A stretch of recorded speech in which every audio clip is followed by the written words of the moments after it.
नमस्कार दोस्तों, मन की शांति चैनल में आपका स्वागत है। आज हम आपको धर्म बड़ा या कर्म इसके बारे में बताएंगे।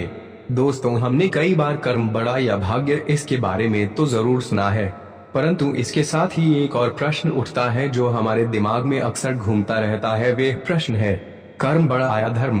आपने कुछ लोगों को अक्सर यह कहते सुना होगा कि कर्म ही पूजा है, हम तो कर्म करने में विश्वास रखते हैं। तो क्या आपको भी लगता है कि सिर्फ कर्म ही सब कुछ है, धर्म का आपके जीवन में कोई स्थान नहीं है? तो चलिए एक कहानी के माध्यम से जानते हैं कर्म बड़ा या धर्म। एक समय की बात है, धर्म और कर्म आपस में लड़ने लगे कि हम दोनों में बड़ा कौन है। तब वह लड़ते हुए न्याय मांगने के लिए राजा विक्रमादित्य के पास पहुँचे। उस समय राजा विक्रमादित्य जैसा सही न्याय कोई और नहीं कर सकता था। उनके न्याय की प्रसिद्धि चारों तरफ फैली हुई थी। राजा विक्रमादित्य ने जब कर्म व धर्म को अपनी राज्यसभा में देखा तो उनका अभिवादन कर आने का कारण पूछा। तब कर्म व धर्म ने कहा, हम आपके राज दरबार में न्याय मांगने के लिए आए हैं। हम जानना चाहते हैं कि हम दोनों में से बड़ा व श्रेष्ठ कौन है। तब राजा विक्रमादित्य कर्म व धर्म को साथ लेकर एक स्थान पर, जहाँ पर कोई साधु तपस्या कर रहे थे, वहाँ पर पहुँचे।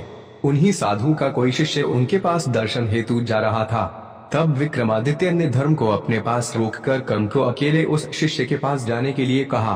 कर्म उस शिष्य के साथ चला गया। जब वह साधु के दर्शन हेतु उस स्थान पर पहुंचे तो उन्होंने देखा कि साधु तो तपस्या में लीन है। तब वह उस साधु को जगाने का प्रयास करने लगे। अनेक कोशिशों के बाद भी साधु जब तपस्या से नहीं उठे तो शिष्य ने अपने पास ही रखी लकड़ी को उठाकर उस साधु पर प्रहार कर दिया। इस पर साधु ने क्रोधित होकर उस शिष्य को श्राप दे दिया। कर्म ने सारा वृत्तांत आकर राजा विक्रमादित्य को सुनाया। तब राजा विक्रमादित्य ने धर्म को अकेले उस शिष्य के साथ जाने के लिए कहा। जब धर्म उस शिष्य के साथ गया तो शिष्य को अपनी गलती का एहसास हुआ और वे पुनः साधु से मिलने गया और साधु से माफी मांगने लगा। तब साधु को भी शिष्य पर दया आ गई। तब उस साधु ने कहा कि मैं श्राप तो वापस नहीं ले सकता, किंतु इससे बाहर निकलने का मार्ग बता सकता हूँ। इस प्रकार उस साधु ने शिष्य को श्राप से बाहर निकालने का मार्ग बताकर उसका जीवन खुशियों से भर दिया। जब धर्म पुनः विक्रमादित्य के पास आया तब राजा विक्रमादित्य, धर्म व कर्म तीनों मिलकर राजा के दरबार में गए, जहां पर विक्रमादित्य ने अपना फैसला सुनाया।